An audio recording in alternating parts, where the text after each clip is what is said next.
How the Rhinoceros Got His Skin. Just So Stories by Rudyard Kipling. Today we have a book named How the Rhinoceros Got His Skin. Just So Stories by Rudyard Kipling. I think they're so pretty. I hope you guys really enjoy it. I love it. Please give this video a like if you enjoy it, and don't forget to subscribe for more stories. Thank you, reading. So, here we go. Once upon a time, on an uninhabited island on the shores of the Red Sea, there lived a Parsee from whose hat the rays of the sun were reflected in more than oriental splendor.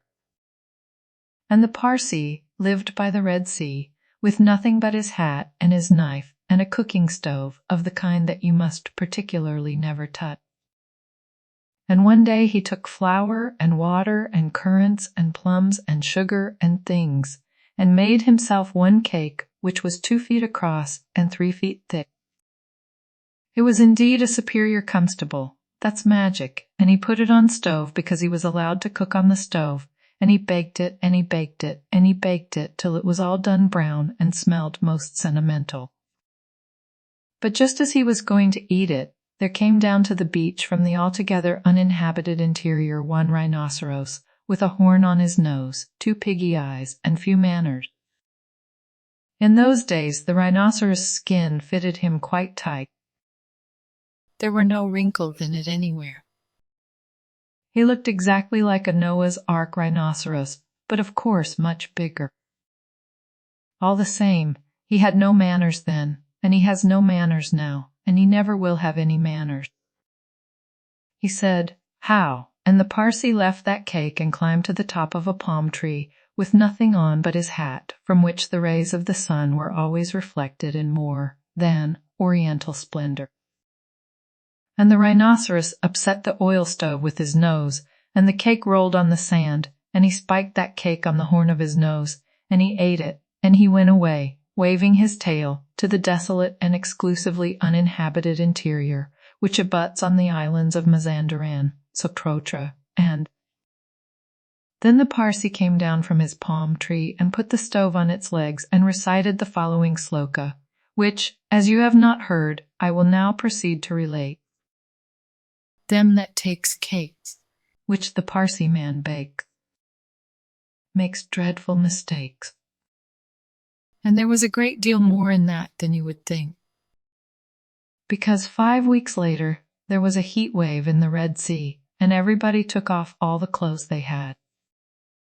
The Parsee took off his hat, but the rhinoceros took off his skin and carried it over his shoulder as he came down to the beach to bathe. In those days it buttoned underneath with 3 buttons and looked like a waterproof.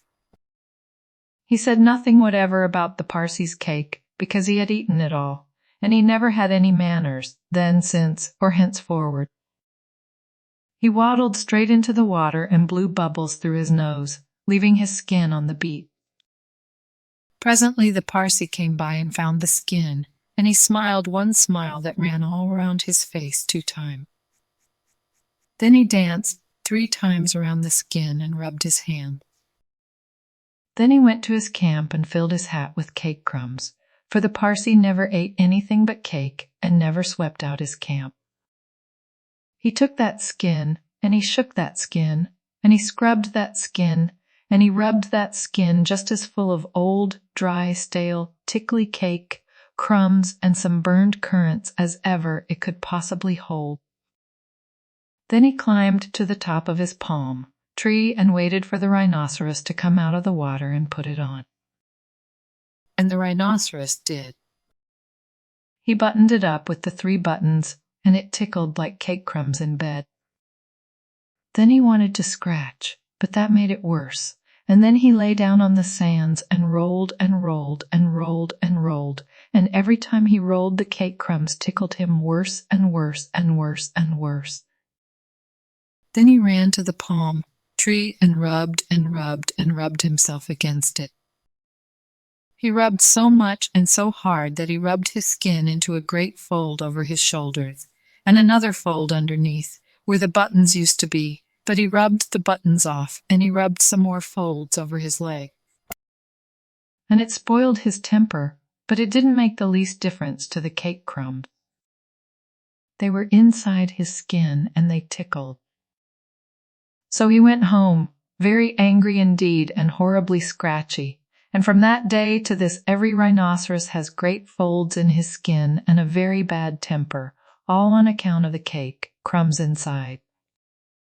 But the Parsee came down from his palm tree wearing his hat, from which the rays of the sun were reflected in more than oriental splendor, packed up his cooking stove, and went away in the direction of Orotavo, the Migdala, the upland meadows of Anantarivo, and the marshes of Sonamut. The end. Good job, friends. Thank you so much for reading with me. Bye, I'll see you next time.